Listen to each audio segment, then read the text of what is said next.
franchise insiste toujours avec Frédéric Bérard. Toujours, il a l'air confortable dans sa chambre d'hôtel quelque part en Florida. Bon matin, Fred.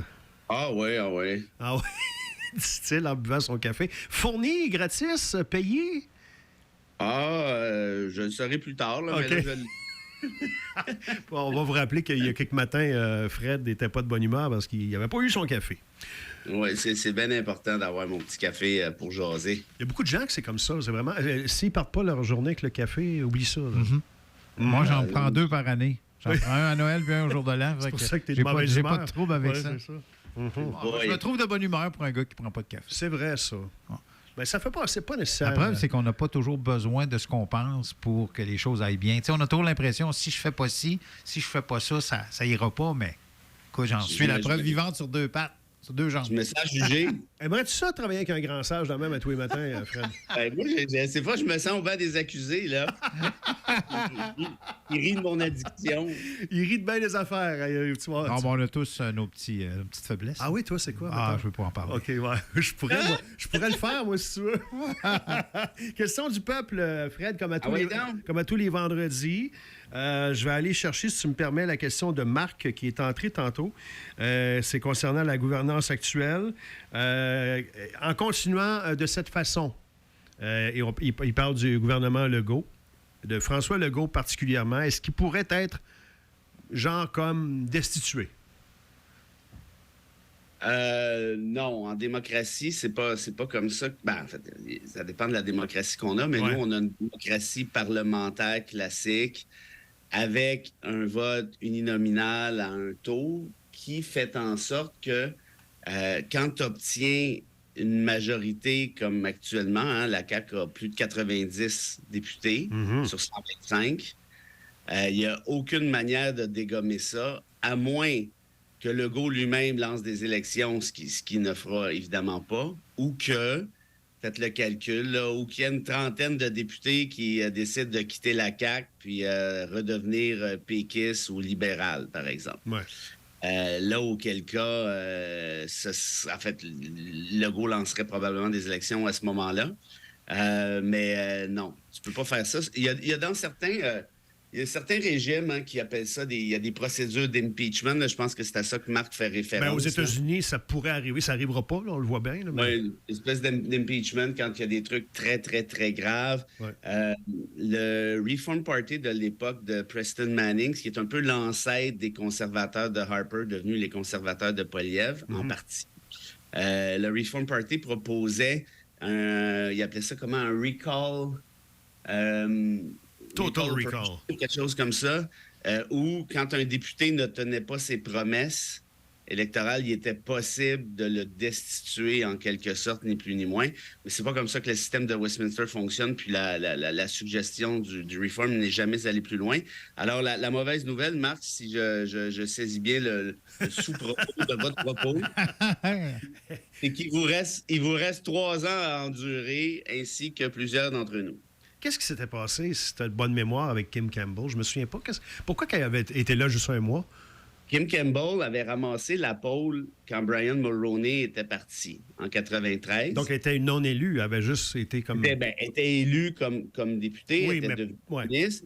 Elle est donc devenue première ministre. Puis ça se fait souvent. Hein, par exemple, quand Lucien Bouchard avait pris la place de Jacques Parizeau, il n'était pas élu au Québec initialement. Là. Landry non plus. Landry, il avait été élu? Bernard Landry? Landry, lui, c'était en 2002. Non, il n'avait pas été élu non plus. Lui, il avait pris la place de Bouchard après. Tu sais, c'est quelque chose... Bon, puis Campbell, c'est exactement ça qui est arrivé. Elle avait pris la place de Mulroney. Et à ce moment-là, les conservateurs avaient quand même encore, je dirais, des intentions de vote intéressantes. Ils étaient allés... Elle avait déclenché les élections contre Jean Chrétien du Parti libéral. Et là, ça s'était mis à déraper bien raide. Les conservateurs avaient fait une publicité pour rire de l'handicap de Chrétien, là, qui a la bouche croche, là. Puis le Chrétien s'en était servi pour dire, je fais rire de moi depuis que j'étais à l'école primaire, blablabla. Fait que ça s'était vraiment reviré contre les libéraux. C'était vraiment cheap, il faut dire. Et Campbell avait sorti la spectaculaire déclaration suivante. Elle a dit, là, une campagne électorale, là, c'est quand même pas le temps de jaser des idées quand même. Là. Ouais.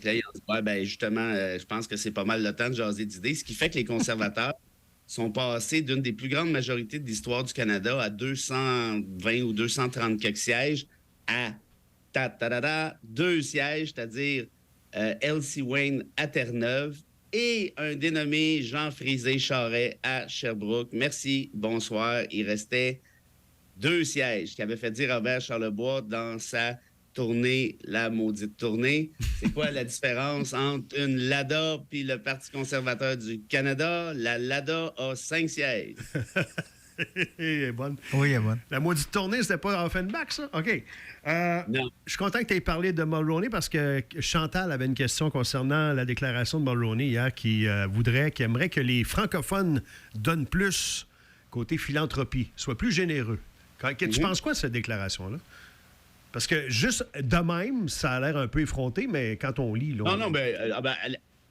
bon, au-delà de l'opinion, c'est très factuel, ça. Chez les francophones, on n'a pas la culture de la philanthropie, comme notamment les Anglo-Québécois ou la communauté juive, qui est parfois anglophone d'ailleurs, au Québec, notamment à Montréal.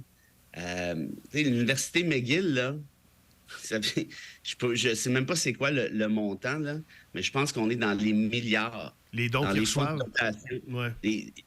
Parce que la culture, puis ça, c'est comme ça aux États-Unis, beaucoup aussi. Ouais. La culture de l'attachement à son alma mater, c'est-à-dire son université, est excessivement forte. Donc, ceux qui réussissent en business, souvent, vont faire des dons, là, puis pas des dons de 100 000 $. Là, je te parle plutôt des dons de quelques dizaines de millions. Et puis, bon, ben voilà. On n'a pas ce réflexe-là ici. Non seulement on ne l'a pas, mais quand on nous le rappelle, on ne veut rien savoir. Tu sais, l'Université de Montréal, elle ramasse des peanuts de la part de ses anciens, puis je le sais, là, parce que je suis là-dedans. Mais quand je dis des peanuts, c'est des peanuts. Les seules fois où elle ramasse un peu, c'est quand Pelado, il se magasine, comme il a fait récemment, là, tiens, je vous donne 50 millions, puis là, tout à coup, il obtient un doctorat honoris causa. Ça s'appelle acheter son doctorat, si tu veux mon avis. Là. Et puis Jean Coutu fait la même affaire, mais pour qu'il y ait de la création d'une salle Jean Coutu dans la faculté de pharmacologie. Mais bref, tu sais, d'un point de vue anglophone, il donne de manière désintéressée. Souvent, on ne sait même pas qui a donné, en fait. Ouais. Alors que les seuls francophones qui donnent, là, je caricature un peu, mais pas tant que ça, ben ils se négocient des doctorats en échange ou encore de la publicité. Fait que ce que Mulroney dit, il a raison. Moi, par contre, je suis d'accord sur le factuel, ça, c'est clair, mais je m'en fous un peu, moi, dans le sens où, je ne sais pas comment dire ça, là, mais la philanthropie, c'est important, il faut en faire, je comprends. Mais on est généreux d'autres façons. Mais ce que je veux dire avec ça, c'est qu'il ne faut pas en faire si c'est des projets complémentaires. OK? Ça, c'est le fun. Ça, je trouve ça super. OK? Par exemple, créer une fondation pour tel projet, tel concours. Je le fais, moi, avec les gens de Mont-Laurier. Là, on en parlera peut-être. Oui, ça, je trouve ça intéressant, je trouve ça important. Mais si c'est juste prendre de l'argent pour donner à l'université, ben moi, je pense que c'est plutôt un choix de société qu'on a à faire. Est-ce que nos universités, c'est normal qu'elles soient sous-financées? Ouais. Parce que c'est souvent ça. Moi, je pense pas. Je pense que c'est plus le rôle de l'État de s'assurer que nos universités, là, je prends juste l'exemple d'université, ou encore d'un point de vue hospitalier. Oui. Je sais qu'il y en a qui travaillent super fort, par exemple, pour ramasser des fonds. Les fondations. Pour qu'on puisse acheter telle nouvelle Gugus, telle nouvelle machinerie qui coûte une fortune. Oui. Moi, mon petit côté de gauche dit à ça, ben salutations, bravo à tout le monde. Mais je trouve que ça aurait été moins compliqué que l'État fasse sa job d'État, c'est-à-dire payer le bébelle en question. Ben IRM, machin, truc muche. Je trouve pas que ça revient au privé. Tu sais, quand Sakou Koivu avait eu son cancer, tu te souviens? Oui. Il avait fait un don super généreux, je pense que c'était à l'hôpital général de Montréal ou du Jewish, je me souviens plus. Puis bravo, puis tant mieux, on s'entend, là, je crache pas là-dessus du tout, au contraire, je salue la générosité. Mais je trouve pas ça normal que l'hôpital n'ait pas les moyens de s'acheter ce truc-là. Tu sais, si Sakou Koivu n'était pas là, qu'est-ce qui se serait passé? On n'aurait pas eu combien de temps? Tu comprends? C'est ça que je veux dire. Tout à fait. André? Oui, il y a Jean qui nous a écrit ce matin, qui, lui, parle évidemment de cette décision des syndicats CSN et APTS, de même que syndicats FIC, SPSL dans les Laurentides, pour le territoire Mont-Laurier-Rivière-Rouge qui ne feront pas la grève en raison de ce que l'on connaît comme événement qui est survenu cette semaine. Qu'est-ce que tu penses de ça, de cette décision-là de leur part? De ne pas faire la grève compte tenu de la digue? Oui. Ben, je veux dire, sont mieux à... comprennent probablement beaucoup mieux que moi les risques potentiels. Mais c'était la chose à faire? Ben, écoute, c'est pas à moi de juger. Guylaine pose la même question. Elle dit oui ou non faire du piquetage pendant la mobilisation pour les évacuer. Je trouve ça délicat. J'ai bien de la misère à faire là-dessus parce que s'il y a un danger de sécurité publique, je peux très bien comprendre que certaines organisations décident de ne pas piqueter. De l'autre côté, c'est parce que peut-être, en tout cas, la situation est quand même assez spectaculaire à l'échelle du Québec. Puis tu te dis, ben, on veut quand même faire notre part, puis c'est peut-être pas si dangereux que ça. Je sais pas, j'ai pas l'information. Non, mais au-delà du danger, au niveau de ce que ça reflète là, comme image. Là. Ben, c'est parce que ça revient à ça. Si le danger était contrôlé, ben, la question ne tiendrait pas, tu comprends? Là, je ne sais pas à quel point le danger est sous contrôle, c'est ça l'affaire. On y va pour une petite pause, puis on revient, Fred, avec d'autres questions. Le matin, la bêtise insiste toujours avec Frédéric Bérard. Qu'on n'avait pas vu patiner comme ça depuis fort longtemps, notre gars de gauche, ce matin. Hein? Oui, bien, non, mais je suis vraiment... Je suis mal à l'aise parce que j'ai pas d'informations, puis je comprends le malaise, puis en même temps, ben, manifester, c'est un droit fondamental qui appartient à celui qui l'exerce. Puis, c'est ça.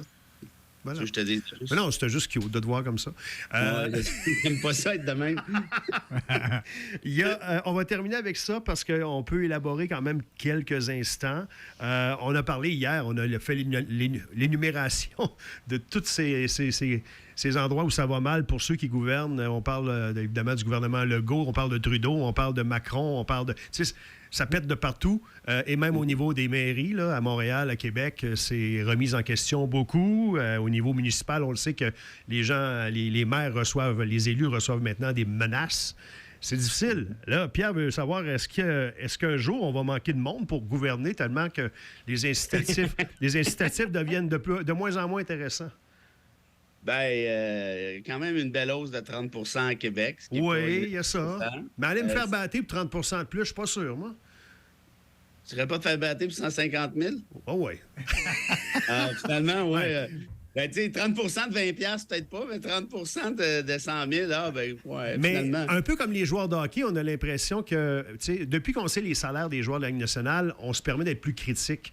Et c'est la même chose un peu envers les élus, ça se peut-tu? Oui, bien, ça a tout le temps été comme ça, là, les critiques envers les élus. Moi là, je suis pas d'accord non plus avec toi quand on dit que ça pète de partout, dans le sens où, tu sais, à quelque part, oui, je comprends, parce que le populisme a gangréné l'affaire, moi, c'est ce que je veux dire, mais des critiques face aux politiciens, je veux dire, ça a toujours existé. Où je trace la ligne, moi, Pierre, par contre, c'est sur la question des menaces. Ouais. Que ce soit des menaces en ligne, que ce soit des menaces... Bon, il y en a qui trouvent même des voies de fièvre, il y en a qui trouvent que lancer des roches à un politicien, c'est pas grave si c'est des petites roches. Et ceux-là, moi, je trouve que c'est épouvantable. Oui. Mais une fois qu'on a dit ça, c'est vrai que ça a changé. Ça, là-dessus, moi, je suis d'accord avec toi, Serge. Ces menaces-là, du fait des médias sociaux, évidemment, n'existaient pas avant.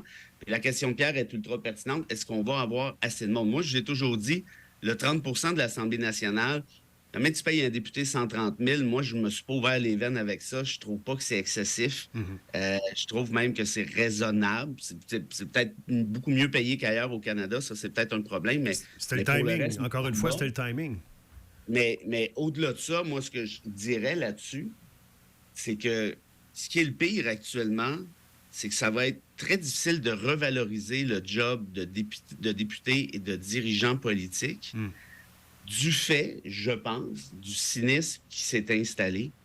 Puis, moi, vous la savez, là, vous le savez, je le répète très souvent, mais ce qu'a fait ce gouvernement-là depuis 5 ans, notamment avec les chèques, pour moi, ça a été un coup de batte côté cynisme. Puis ça, je vais toujours leur en vouloir pour ça, parce qu'ils ont mis dans la tête du citoyen qu'ils sont pas là pour les bonnes raisons, ils sont là pour être élus. Puis oui, il y avait d'autres partis qui ont fait ça avant, mais ils n'étaient jamais allés aussi loin que ça. promettre des chèques pour acheter une élection, ça n'est jamais fait dans l'histoire du Québec, sauf dans les années de Duplessis qui promettait des frigidaires. Fait que, bref, ça fait en sorte que c'est pas valorisé parce que tout le monde passe pour une espèce de petits crosseurs puis de petites guidounes. Puis il y en a qui le sont vraiment, là, on s'entend bien. Fait que c'est ça que je trouve le plus problématique. Puis on s'entend que les années de pandémie n'ont pas aidé non plus. Ouais. Ça a créé un climat social très, très, très difficile, un climat de méfiance envers les politiciens. Donc, pour rétablir ça, ce lien de confiance-là, Pierre, la seule façon que moi je puisse voir, c'est d'encourager des femmes, des hommes de valeur, de faire de la politique pour la bonne raison. Et j'ai d'ailleurs un hommage ce matin, justement, dans ce cadre-là. Et c'est un hommage que j'aimerais rendre au maire de Chute-Saint-Philippe qu'on a rencontré dans mon truc de livre l'année passée. Oui. Puis on me souffle à l'oreille, des auditeurs et des auditrices, qu'il s'agit d'un homme politique d'exception, qui est là pour les bonnes raisons. Puis pour l'avoir vu au truc de causerie qu'on avait fait ensemble là, à la librairie des Hautes-Rivières, tu te souviens? Oui. Je jasais, on parlait de réchauffement climatique, on parlait de populisme. Pour moi, là, un gars d'État, une femme d'État, c'est ça. Lui, il était venu, sa fille était là, peut-être, en tout cas, il y avait du monde de sa famille avec lui, notamment sa fille qui travaillait là, si je ne me trompe pas. Puis pour moi, un homme d'État, c'est ça. Il pense à demain. Il pense au surlendemain. Il est là pour les bonnes raisons. Puis les bonnes raisons, c'est quoi? Bien, c'est le bien public. Puis évidemment, ça implique qu'on puisse être en désaccord sur un paquet d'affaires. Qu'est-ce que le bien public? Moi, je suis plus à droite, moi, je suis plus à gauche, moi, je suis plus au centre, dépendamment des enjeux. Mais ça, c'est pas grave. Mais ce qu'on veut pas, c'est un politicien qui a l'air d'être là juste parce que ça y tente de dire c'est moi le maire ou c'est moi le premier ministre. Ça, les gens sont plus capables.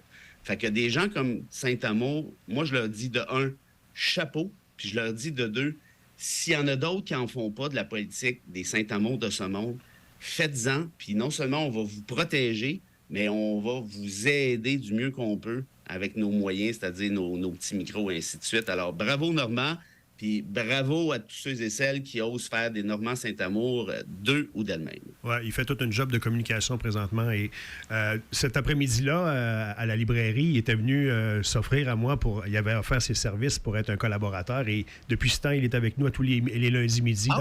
Dans Info au carré. Super. Oui, un de nos chroniqueurs. Merci. Il doit être très bon. Il est très bon, Fred. Et toi aussi. Fait que va te reposer. Ah, ben moi, je n'ai pas besoin de me reposer, je viens de me lever, là. Oui, c'est ça. Bois ton café et on se retrouve lundi. Ciao. Salut. Non, je sais pas, là. Bye. Salut.